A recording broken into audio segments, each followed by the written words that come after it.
আমার নবীজি মা খাতুনে জান্নাতের এই দৃশ্যখানি শুই না সইতে আর পারে নাই। নবীর মাথায় সবুজ একটা পাগড়ি মোবারক ছিল।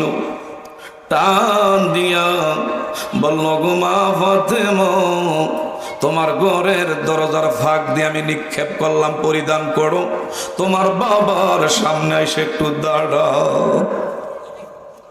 আবার নবীজির মাথা মোবারকের পাগড়ি কানা মা ফাতেমা গায়ের মধ্যে জড়াইয়া দুজাহানের বাদশা বাবার সামনে এসে দাঁড়াইলেন। আবার নবীজি মা ফাতেমার চোখের দিকে তাকাও।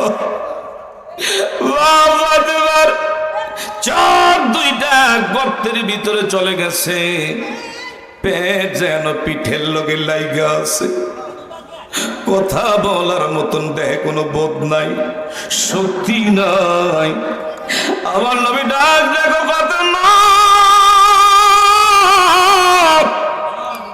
ও মা ফাতেমা, তোমার এই বুঝি দুরবস্থা, তুমি কি এত কইরা কোন আমার আল্লাহর প্রতি অসন্তুষ্ট নাকি? না বাবা, আমি আমার আল্লাহর উপরে একবারে শুকরিয়া সর্বদা আদায় করি। আমার নবী বলল, আমার আল্লাহর উপরে তাওয়াক্কুল করব, আমার আল্লাহ তোমার ইমানের পরীক্ষা নিবে। সুবহানাল্লাহ। এই কথা বইলা বলল, আমার হাসান কই, হোসাইন কই? ও বাবা, হাসান হোসেন বিগত কয়েকদিন ধরে খানা খায় না, তারা কাঁদতেছে ক্ষুধার যন্ত্রণায়। ওই সেই জমিনের মধ্যে হামামন সে হামন হামাগুড়ি খাচ্ছে, তাদের দেহের মধ্যে কোনো শক্তি নাই। ও বাবা, তাদেরকে সান্ত্বনা দেওয়ার জন্য চুলায় পাতিল দিয়া পানির মধ্যে আমি এইভাবে হাত নাড়াচাড়া করি। বাবা কাঁদিস না, খাবার হইলে ডাইকা তোদের কাইনা খাবার দিমু, এই বইলা তাদেরকে দূরে সরাইয়া রাখছি। দেরি করে নাই, বলল আমার হাসান রে ডাক দে, হোসাইন রে ডাক দে। আল্লাহু আকবার। আমার নবী কণ্ঠের মায়াবী কণ্ঠের আওয়াজ হাসান হোসেন ভাইয়া একটা দৌড় মারলেন, আইসেই নানুরে দেখলেন। নানু ভাই, ও গো নানু, কেমন কইরা তুমি এত নিষ্ঠুর নির্দয় হইলা? নাতিদের কথা মনে একবারও তোমার মনে পড়ে না? আমার নবীজি হাসান হোসেনের কান্না দেখা আর সইতে পারে না। আল্লাহু আকবার। আমার নবী হাসান হোসেন, কাঁদিস না, কাঁদিস না রে নানু ভাই। কি হয়েছে? কয় নানু ভাই, তোমার মেয়ে আজ বিগত কয়েকদিন ধরে একটা আমাদের মিথ্যার আশ্রয় নিচ্ছে আমাদের সঙ্গে, এটা কি প্রতারণা শামিল না? কয় কি নানু ভাই? ও আপনার মেয়ে বলতেছে খাবার হচ্ছে, এই বইলে আমাদেরকে দূরে সরাইয়া রাখে, ঘরে যখন আসি খাবার বলতে কিছুই পাই না। নানু ভাই, তোমার মেয়ে বইলা তুমি তাকে ছাড় দিলে হবে না, এটার শক্ত ভাবে তোমার কাছে আমরা বিচার চাই, শক্তভাবে বিচার করবা। আবার নবী দারুণ কষ্ট পাইতেছে হাসান হোসাইনের কথা। আমার নবী বলল, হাসান হোসাইন কাঁদিস না নানু ভাই, তোর মা যদি তোদেরকে বিগত কয়েকদিন ধরে খাবার না দেয়, যেই নানার দরবারে তোরা বিচার দাখিল করলে একটু নানার অবস্থাটা জানলি না? নানু আমার দিকে তাকা, কি হালত, কি অবস্থায় তুই নাতির আমার দিকে একটু তাকা। আমার নবী আস্তিন মোবারকে এইভাবে জুব্বা মোবারকের মধ্যে হাত দুইটা বাড়াইয়া আস্তে সদরে যখন উপরে টানলেন, হাসান হোসেন দেখতে পায় নানু ভাইয়ের দুজাহানের বাদশা আমার নবী কামলিওয়ালার পেট মোবারক এইভাবে খালি হয়ে আছে।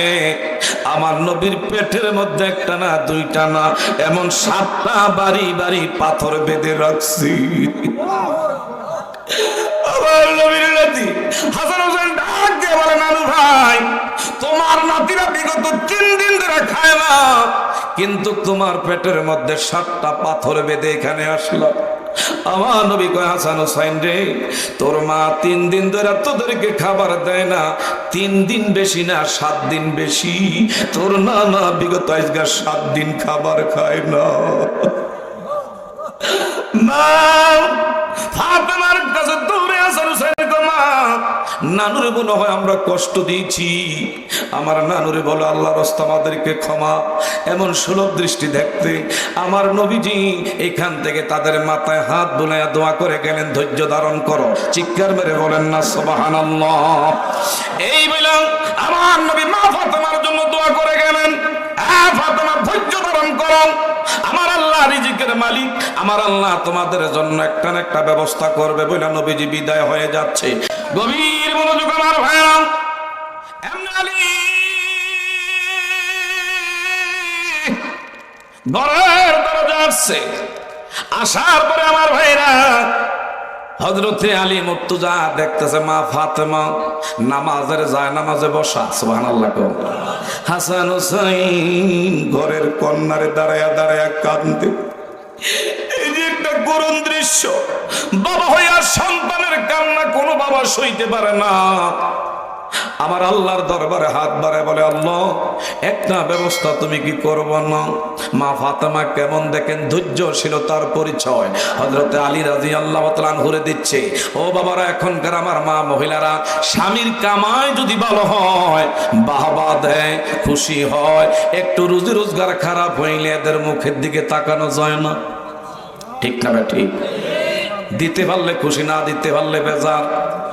মা ফাতেমা ডাক দিলেন, স্বামী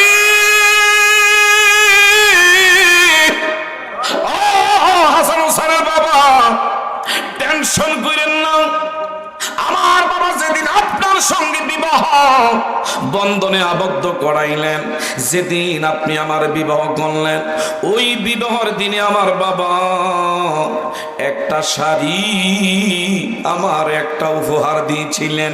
আমার বাবা মদিনার মার্কেটের থেকে একটা শাড়ি আমার বিবাহের দিনে আমাকে হাদিয়া হিসাবে দান করেছিল।